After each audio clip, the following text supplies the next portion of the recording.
Bismillahirrahmanirrahim. Assalamualaikum warahmatullahi wabarakatuh. Saya Nur Amir Wajihah binti Muhammad Samsuti. Nombor matrik GB 03475. InsyaAllah hari ini saya akan membentangkan tugasan tafsir 2. Saya memilih tajuk Kisah Nabi Ibrahim, di mana kisah berkenaan dengan dakwah Nabi Ibrahim alaihissalam. Kisah Nabi Ibrahim alaihissalam telah banyak dinyatakan dalam Al-Quran Karim. Banyak kisah-kisah yang menceritakan tentang Nabi Ibrahim alaihissalam daripada dia sebelum bergelar Nabi sehingga dia bergelar Nabi. Nabi Ibrahim alaihissalam adalah salah seorang daripada Nabi dan Rasul Ulul Azmi.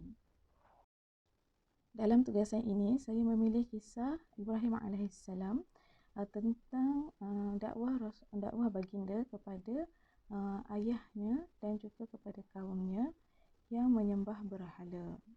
Ibrahim alaihissalam dilahirkan di sebelah selatan Iraq, iaitu di kota Ural Kildaniyah, iaitu daerah Mesopotamia. Nabi Ibrahim alaihissalam adalah anak kepada Azar. Ayah baginda bernama Azar. Dia di sebuah tempat yang bernama Babylon, di mana tempat itu diperintah oleh raja yang bernama Namrud.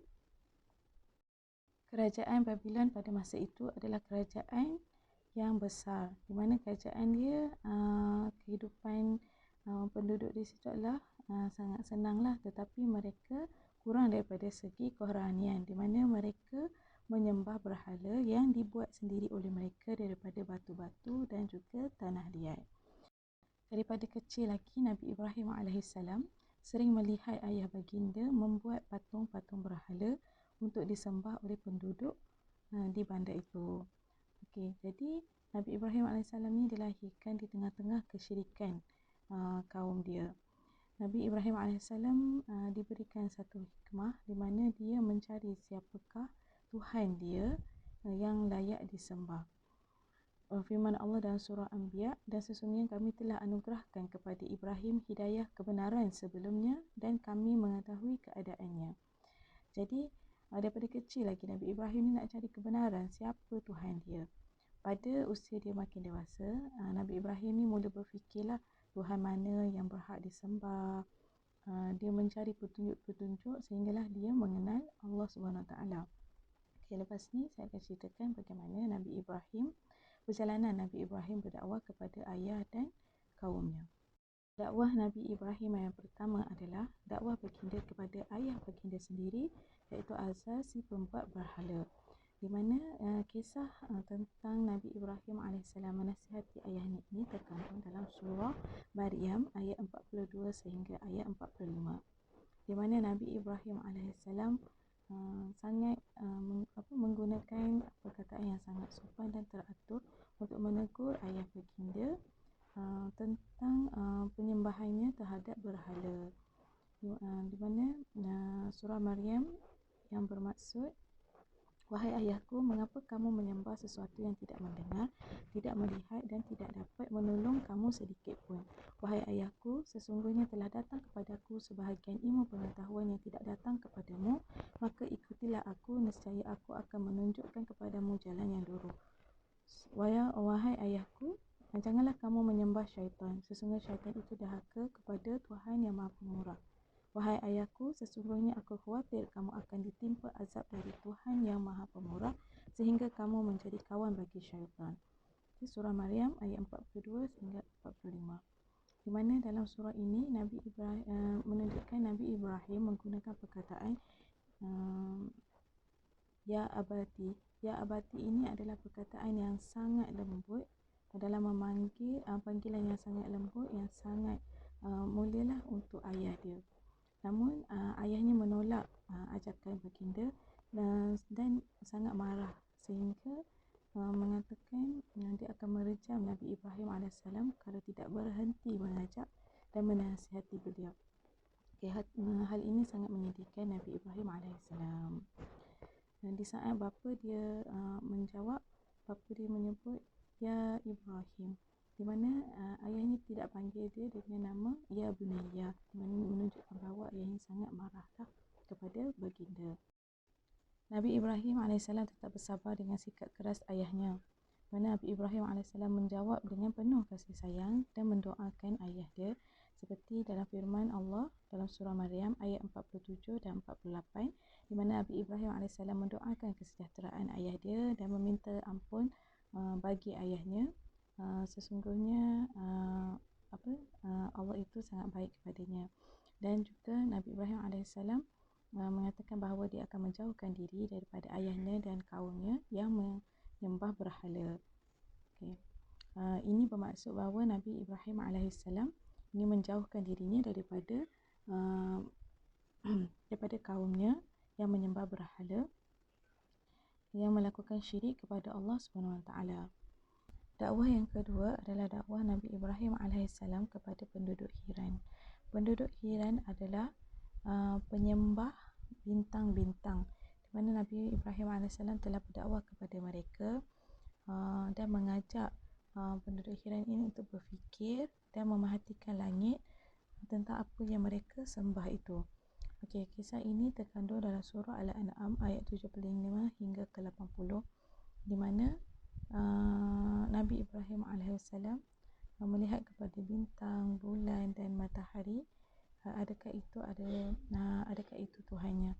Dan Nabi Ibrahim alaihissalam tidak bersetuju, di mana matahari pada siangnya timbul kemudian menghilang, bulan pula timbul pada waktu malam dan menghilang. Dan Nabi Ibrahim alaihissalam tidak suka kepada sesuatu yang menghilang, itu adalah bukan Tuhan. Demikianlah kata baginda secara ringkasnya. Kemudian dalam ayat juga Nabi Ibrahim berkata, sesungguhnya aku hadapkan mukaku, diriku kepada Allah yang mencipta langit dan bumi, sedang aku tetap di atas dasar tauhid, bukanlah aku daripada orang-orang yang menyekutukan Allah. Di mana Nabi Ibrahim dapat percaya bahawa tiada Tuhan yang disembah melainkan Allah, di mana bintang, bulan, matahari semua adalah ciptaan Allah Subhanahu Wa Taala.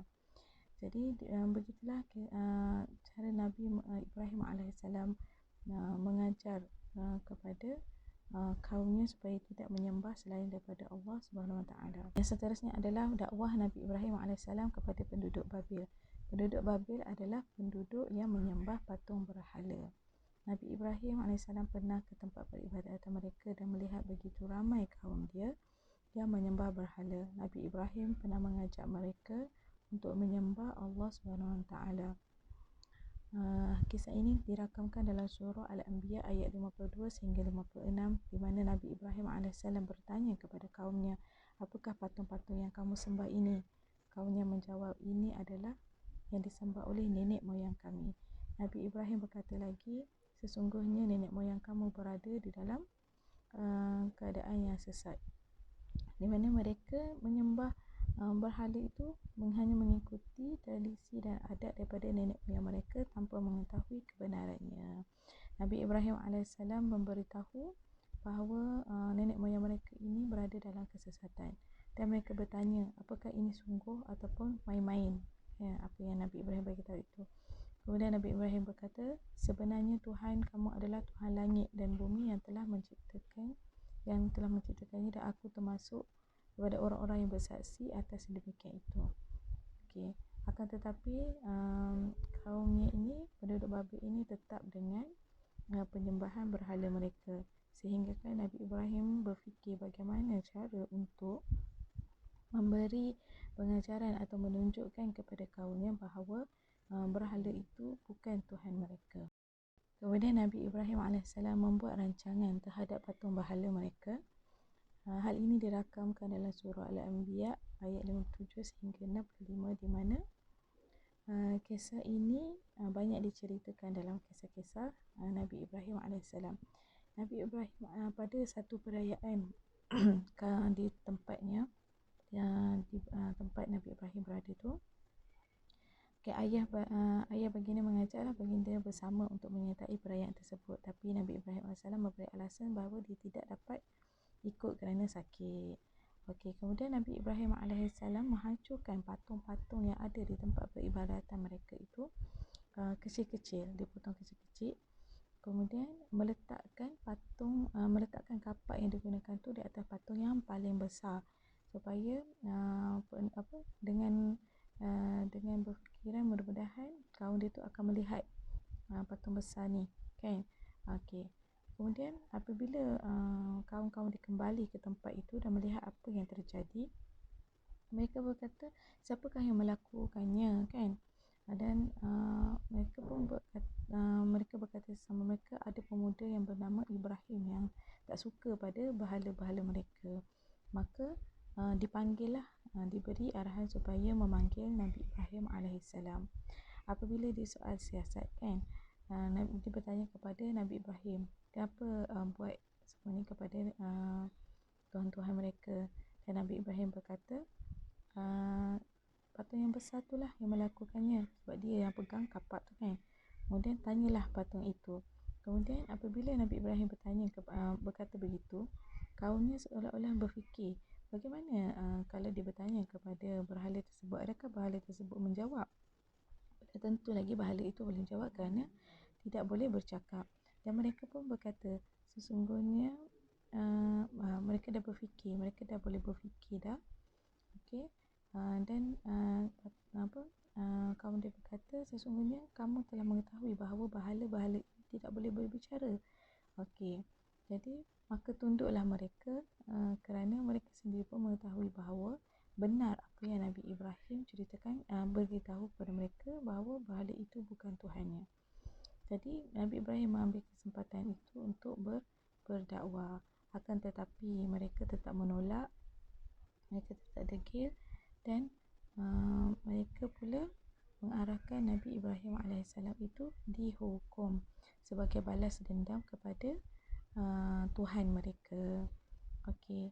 Inilah berlaku tragedi yang Nabi Ibrahim alaihissalam dibakar hidup-hidup di dalam api. Tetapi Allah SWT telah membantu baginda dengan mendinginkan api tersebut. Pelajaran yang dapat kita ambil daripada kisah Nabi Ibrahim alaihissalam adalah berkenaan dakwah baginda. Baginda tetap mengekalkan adab, kesopanan, kesantunan dalam menegur ayah baginda sendiri, walaupun ayah baginda adalah seorang yang kafir. Dan baginda juga dikurniakan kepetahan, kecerdasan bagaimana strategi untuk mengajak kaumnya menyembah Allah Subhanahu Wa Taala. Okay, Nabi Ibrahim alaihissalam ini memiliki satu sifat yang berani lah untuk mengingatkan kaum dia. Dia sangat berani dengan memecahkan berhala-berhala kaumnya, sehingga kan baginda dihukum, dibakar di dalam api. Namun Allah SWT menyelamatkan baginda. Okey, kemudian selepas daripada kejadian itu, baginda Ibrahim alaihissalam berpindah ke tempat dari negeri itu.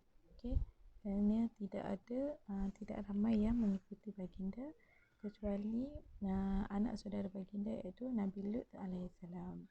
Kemudian baginda bergerak ke meninggalkan Babylon untuk ke tempat lain yang lebih baik.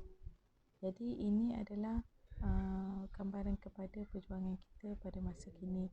Perlulah memiliki sifat-sifat seperti Nabi Ibrahim alaihissalam, tetap berdakwah dan berani menyatakan satu kebenaran walaupun ia akan mendatangkan mungkin orang tak suka kepada kita, ataupun yelah, orang terus membenci kita, kan.